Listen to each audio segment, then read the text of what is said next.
శ్రీ గురుభ్యో నమ.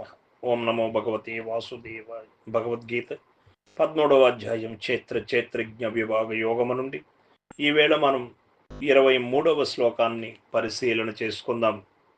ఉపద్రష్టానుమంతా చ భర్తా భోక్తా మహేశ్వరః పరమాత్మేతి చావ్యుక్తః దేహేస్మిన్ పురుషః పరః.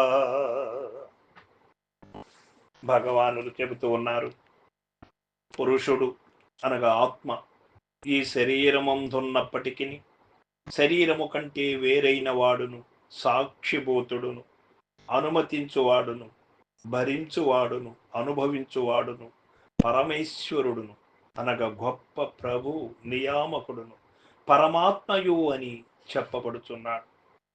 ఉపద్రస్త అనగా యజ్ఞమునందు ఉపద్రస్త అనువాడు సాక్ష్యమాత్రుడుగా నుండు. అట్లే ఆత్మ శరీరమందున్నను పరహ శరీరము కంటే వేరుగా పరముగా నున్నవాడై దేహేంద్రియాదులకు సాక్షిగా వెలయుచున్నాడు. కావున జీవుడు తాను వాస్తవముగా అట్టి పరమాత్మ స్వరూపుడే అనియు దేహేంద్రియాదులు కాదనియు లెస్సగా భావన చేయవలెను.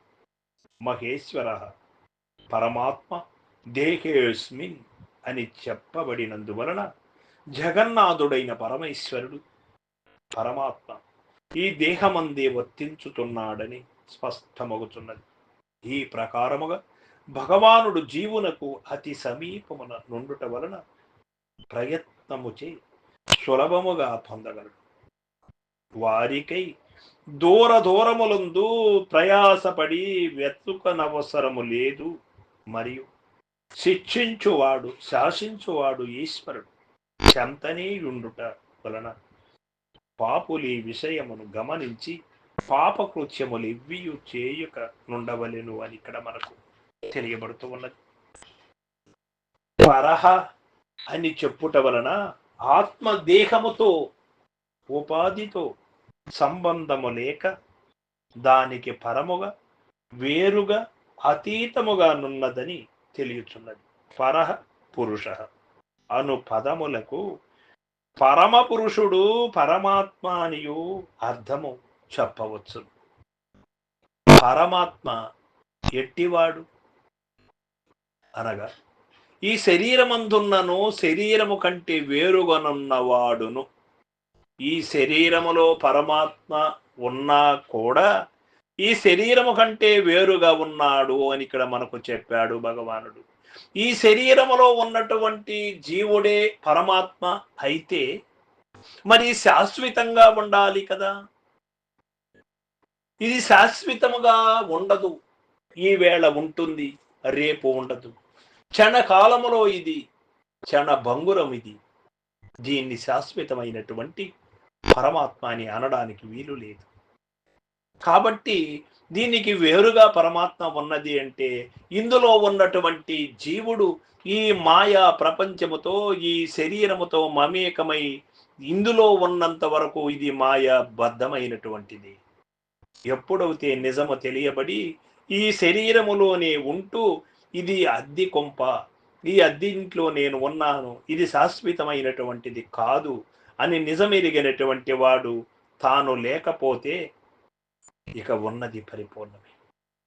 ఆవరణ రహితమే పరబయలు, ఆవరణ రహితమే పరిపూర్ణం. ఈ ఆవరణ అనే మోహాన్ని వదలాలనే కానీ ఈ ఆవరణాన్ని వదలాల్సినటువంటి పని కాదు. ఇక్కడ ఆవరణ రహితం అనగా ఈ శరీరము లేకుండా చేసుకుందాము అనే భావన కాదు.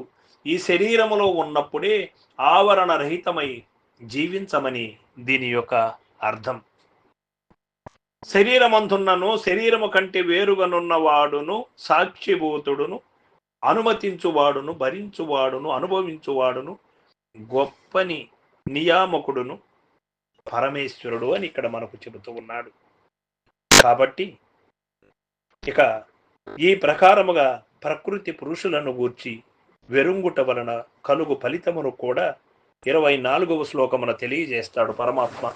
రేపటి రోజున తెలుసుకుందాం. సర్వం సద్గురు పాదార్పణమస్తు. జై గురుదేవ.